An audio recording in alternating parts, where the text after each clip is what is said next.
And so there was this one wall over here, T1 800 Kelvin, and epsilon 1 was 0.1.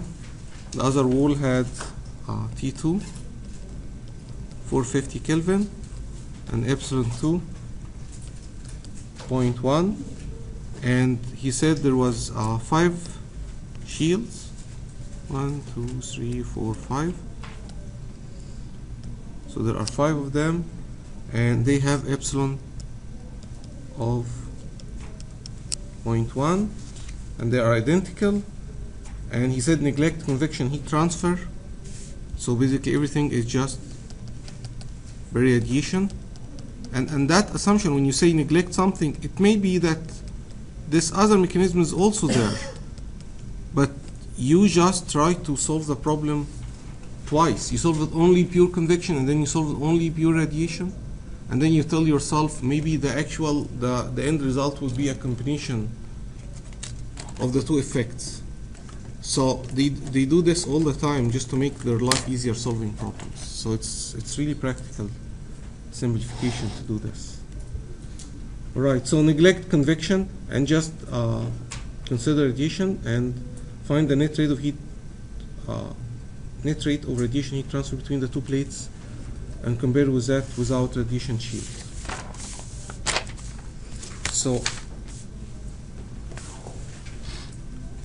and this was actually in the final last year.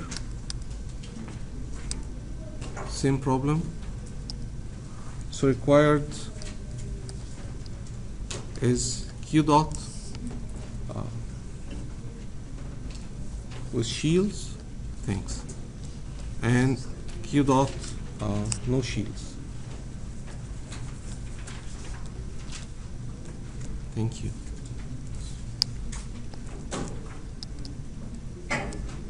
So without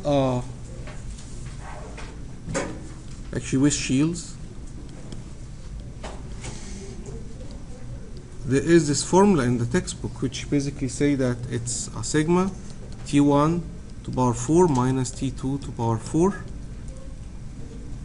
n plus 1 over epsilon 1 plus 1 over epsilon 2 minus 1.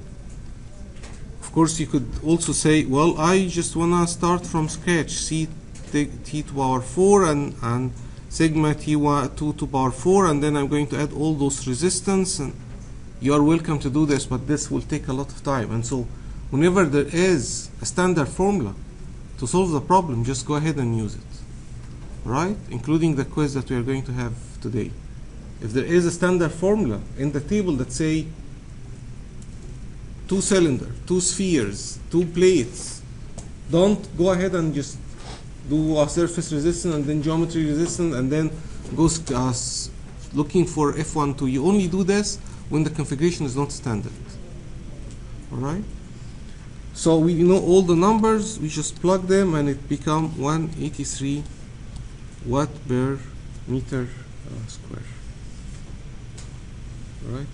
The one without radiation, well, we actually know that this one with radiation is simply the n plus 1. That's the addition that you have because of the radiation. So since we already calculated with the shield, then Q dot without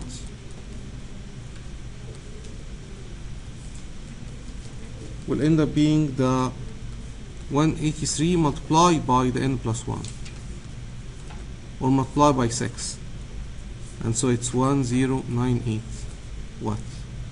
When this was the exam, this formula was worth 2 points, and this formula, or you multiply by n plus 1, is worth 2 points, and this number is worth 0.5, and this number is worth 0.5.